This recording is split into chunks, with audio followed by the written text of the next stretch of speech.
कुणाल कामरा ही जी वृत्ती आहे, आपण पाहिलं असेल की मागच्या काळामध्ये केंद्र सरकारवर आदरणीय मोदीजीवर यांनी कायम टीका करण्याचं काम केलेलं आहे आणि आता सध्या त्यांचं दुकान बंद झाल्यामुळे त्यांनी आता या ठिकाणी आदरणीय शिंदे साहेबांवर टीका करण्याचा प्रयत्न केला आहे। एका हातामध्ये संविधान दाखवत आहेत, त्या संविधानाच्या भरोशावरच रिक्षावाला या राज्याचा मुख्यमंत्री झाला, एक प्रकारे तो संविधानाचा अपमान ते या ठिकाणी करतायत।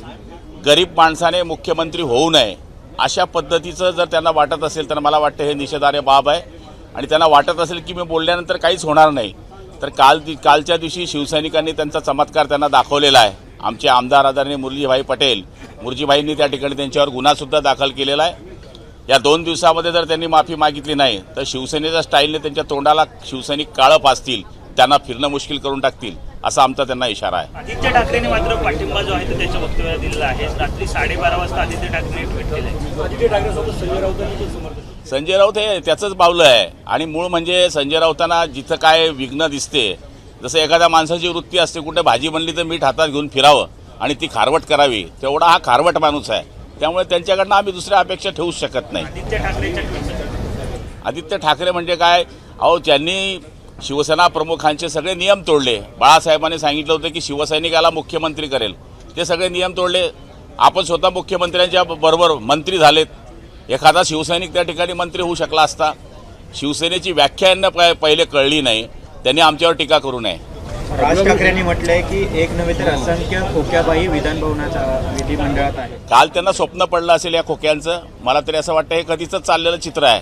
त्यामुळे ज्यांचा एक साधा आमदार निवडून देऊ शकत नाही, भाषणापुरती गर्दी असते पण आमदार आणू शकत नाही असं चित्र त्यांचं आहे। त्यामुळे आता कुठेतरी ऊर्जेमध्ये यावं, मुंबई महापालिकेकरता माझं अस्तित्व आहे हे दाखवावं, याच्याकरता हा केविलवाना प्रयत्न आहे। कुणाल कामरा यांनी पंतप्रधान नरेंद्र मोदी यांच्यावरती सुद्धा टीका केली आहे, तानाशाह असं त्यामध्ये उल्लेख केला। नाही, त्याचं दुकान बंदच पडलं होतं। मी आपलं म्हणलं की मोदीजींवर सुद्धा या माणसाने टीका केलेली आहे। त्यामुळे आता त्या ठिकाणचं दुकान बंद पडल्यानंतर आता शिंदे साहेबांच्या बाबतीत बोलायला निघाले।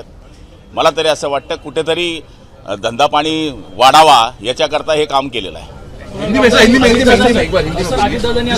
औरंगजेबाची कबरचा मुद्दा काढायची गरज नव्हती, कुठेतरी भाजपला सुनावलं गेलं आणि नाही, आता देवेंद्रजी त्या गोष्टीचा विचार करतील।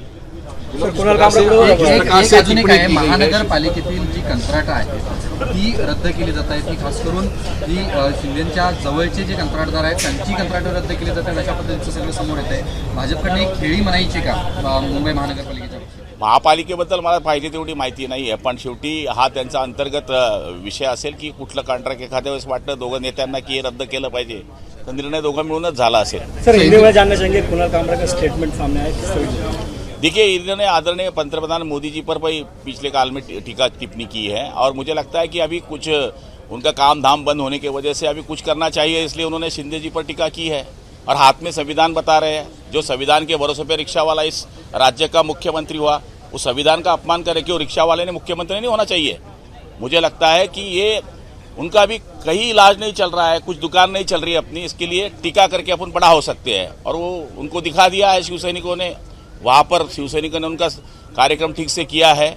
हमारे वहाँ की विधायक जी मुरली जी भाई, इन्होंने वहाँ पर उन पर गुनाह भी दर्ज किया है और मुझे लगता है कि 2 दिन में यदि वो माफ़ी नहीं मांगेंगे तो शिवसेना स्टाइल उनका मुंह काला करेंगे। सर, साथ में उद्धव ठाकरे के नेता आदित्य ठाकरे और संजय राउत ने ही समर्थन किया। वो संजय राउत है, मैं बताता हूँ, जहाँ पर सब्जी बनती है ना वो अच्छी बन रही है तो वहाँ पर वो जाकर उसको कैसी खराब की जाए इतना ही काम है और ये न चलने वाली दुकान के साथ में ही रहते हैं।